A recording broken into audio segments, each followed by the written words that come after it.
इसके पीडीएफ को डाउनलोड करना है, लिंक डिस्क्रिप्शन बॉक्स में है, चेकआउट कीजिए, इसके पीडीएफ को डाउनलोड कीजिए।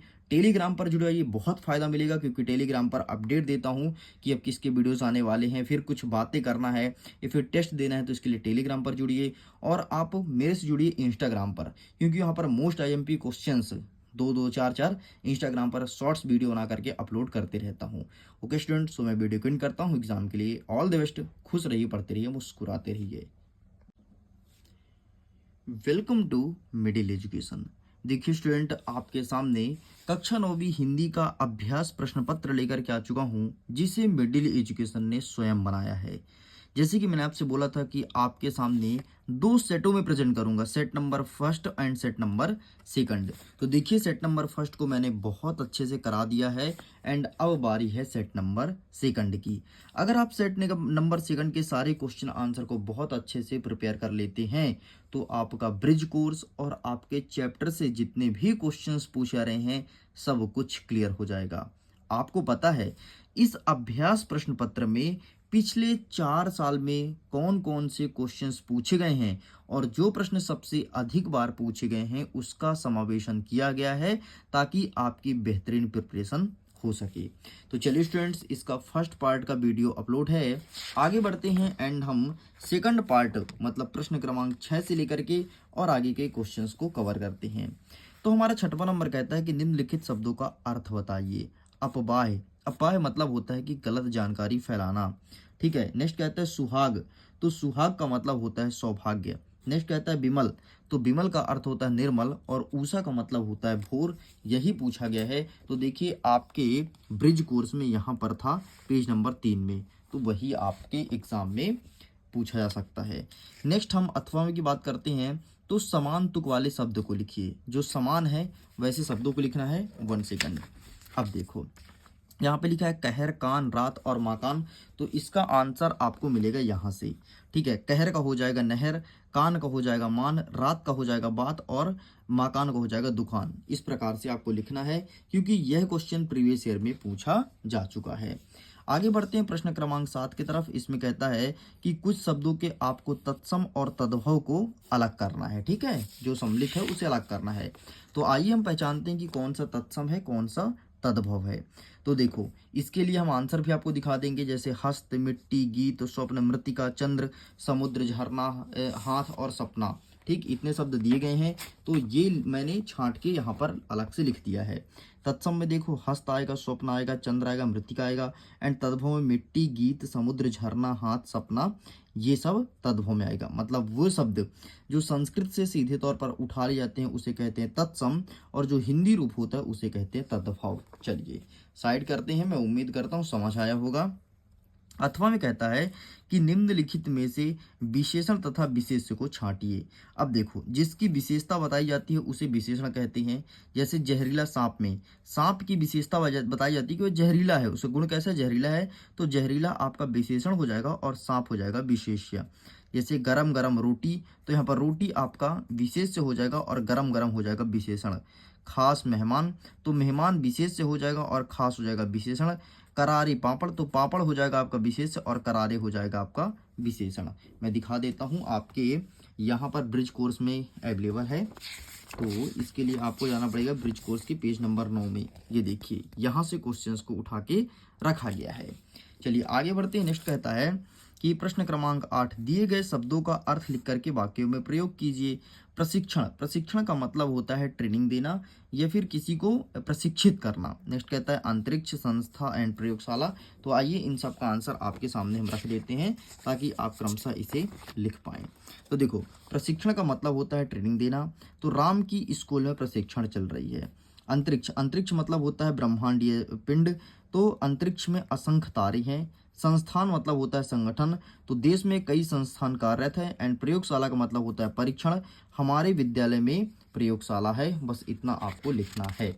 चलिए साइड करते हैं। नेक्स्ट आगे बढ़ते हैं। अथवा में, अथवा में कहता है कि दिए गए शब्दों को शब्दकोश को क्रम से जमाना है एंड यहाँ पर हमने क्रम से जमा दिया है।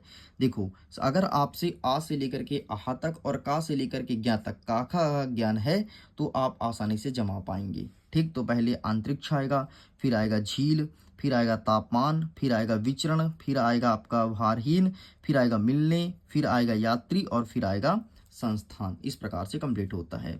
हमारा 9वां नंबर कह रहा है कि दैनिक जीवन में उपयोग होने वाले मुहावरे को लिखना है और उनका अर्थ बताना है।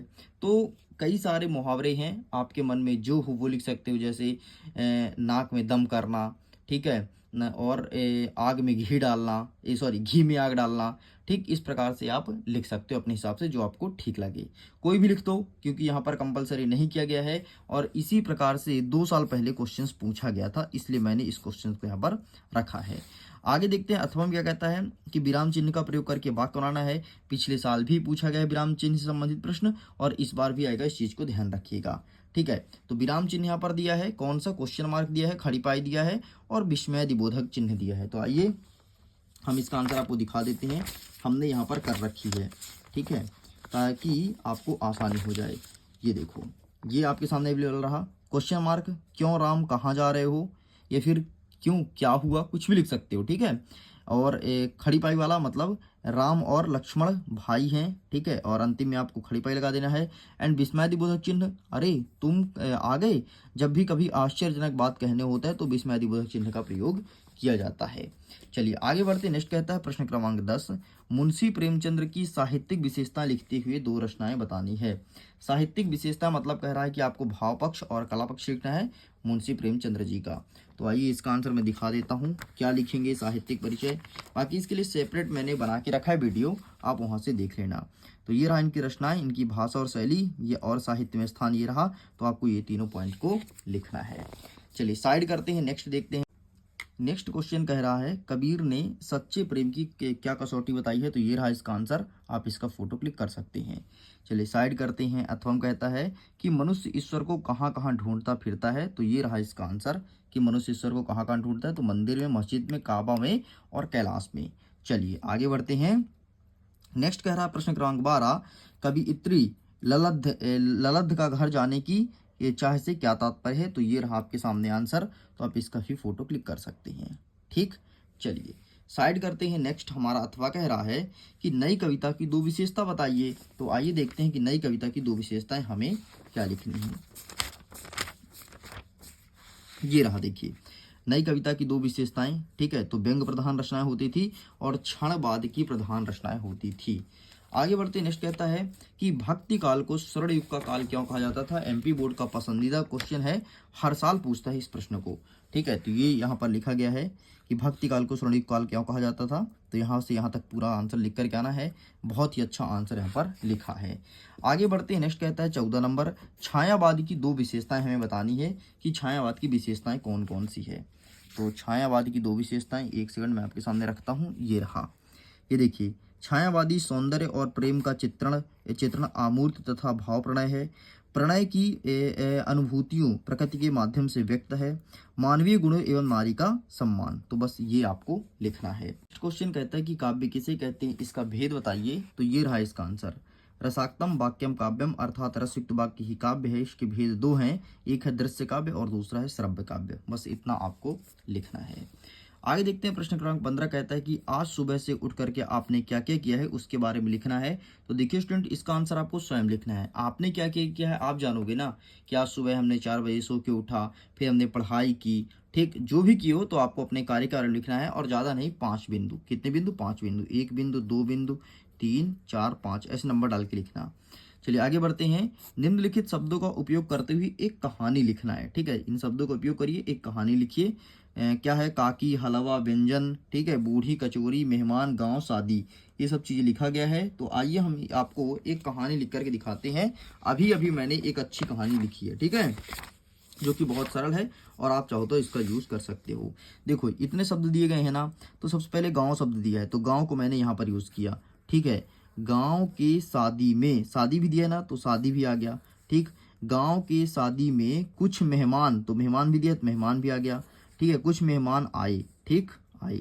अब बूढ़ी दिया तो बूढ़ी आ गया, बूढ़ी। काकी दिया ना, तो काकी आ गया, बूढ़ी काकी ने व्यंजन, ये देखो व्यंजन दिया तो व्यंजन आ गया। ने हलवा, ये देखो हलवा दिया है, और कचौरी दिया तो कचौरी बनाई।